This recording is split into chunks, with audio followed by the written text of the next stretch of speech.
morning, folks. We've now got two CMEs on their way to Earth after another big burst on the sun yesterday.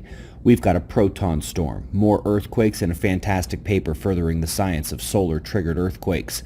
Let's start with the last 36 hours on our star, where on the north we first see the previous eruption that we analyzed yesterday morning. Towards the end of this frame, that same region erupts once again. The filament wasn't as spectacular, but the flare was bigger, and so was the CME.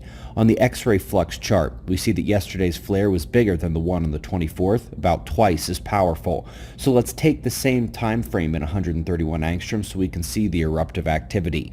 The same region on the north turns a bit more and then releases another flare. Now, both of these also released high-energy proton streams into the interplanetary magnetic field, and the second one jumped us up to a proton storm level. You can see both jumps here.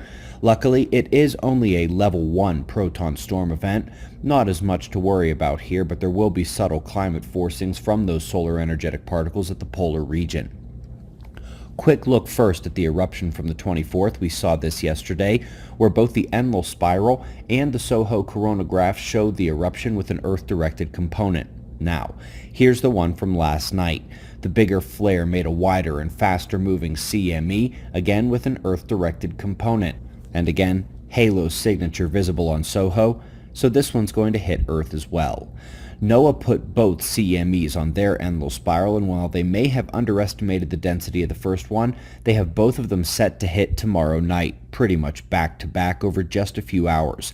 They are predicting level 2 geomagnetic storms, KP6, which means while we are not expecting severe world-ending impacts, those same lower-level technological issues are expected, along with more seismicity. Speaking of which, we already had two more magnitude 6 events yesterday. It's been quite the uptick the last week, one in Papua and one in Japan. And in addition to the several papers we've seen on the connection between solar flares and earthquakes, here's a great paper once again on exactly that, the telluric currents, the electric currents running through the crust, and the focus of those currents on the fault lines, which proceed to trigger earthquakes. I am hoping to dig a bit deeper into this topic in a second video this evening if I get a chance, but meanwhile...